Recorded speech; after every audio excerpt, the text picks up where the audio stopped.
आजच्या या व्हिडिओमध्ये मी तुम्हाला सांगणार आहे science and technology part 1 chapter gravitation. Gravitation chapter मधून येणारे सगळे इम्पॉर्टंट क्वेश्चन मी या व्हिडिओमध्ये तुम्हाला सांगणार आहेत. असे क्वेश्चन जे मागे वारंवार विचारले गेलेले आहेत आणि 2027च्या क्वेश्चन पेपर मध्ये सुद्धा यापैकीच काय येणार आहेत. तर चला बघूयात आपण.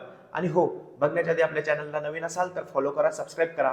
आणि या व्हिडिओच्या शेवटीला मी तुम्हाला हे जे क्वेश्चन्स आहे याची एक लिस्ट दिलेली आहे, त्याचा स्क्रीनशॉट घ्यायला विसरू नका. तर चला पहिल्यात बघू आपण ग्रॅव्हिटेशन. ग्रॅव्हिटेशन हा जो चॅप्टर आहे तर विथ ऑप्शन आपल्याला हा 5 मार्क्स साठी येतो. तर इथं तुम्ही बघताय मित्रांनो फर्स्ट पेज आहे, याच्यावर काही असं फार तेवढे इम्पॉर्टंट नाही आहे, फक्त इंट्रोडक्शन आपल्याला दिलेलं आहे.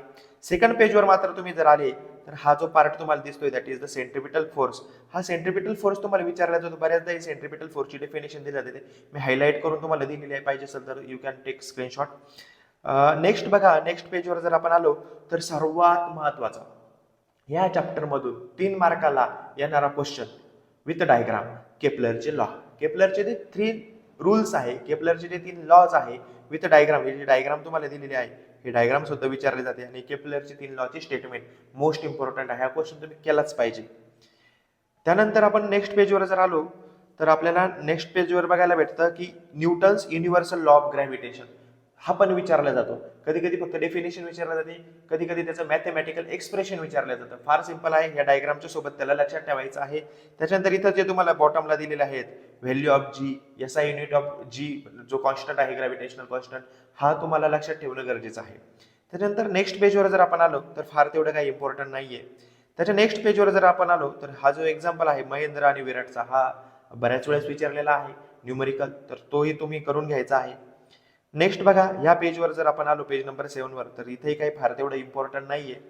नेक्स्ट पेजवर मात्र अर्थ ग्रॅव्हिटेशनल ऍक्सेलरेशनची व्हॅल्यू तुम्हाला विचारली जाते in the form of MCQ मध्ये पण ती विचारली जाते.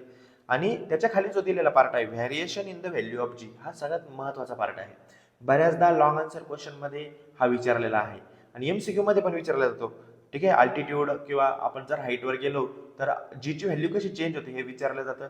तर हे जे 3 पॉइंट्स आहे, change along the surface of earth, त्याच्यानंतर चेंज विथ हाईट, हे पॉइंट्स मी याच्यातलं इम्पॉर्टंट पार्ट तुम्हाला हायलाइट करून दिलेला आहे, तुम्ही याचा स्क्रीनशॉट घेऊ शकता.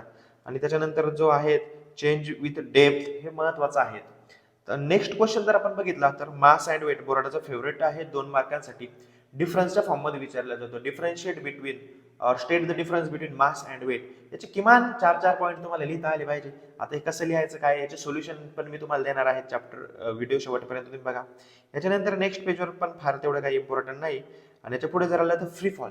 फ्री फॉल मध्ये जास्त काय नाही, मात्र डेफिनेशन विचारलं जाते. डेफिनेशन हायलाइट करून दिलेली आहे, एकदम सोपी, एका ओळीची डेफिनेशन ही लर्न करून घ्या.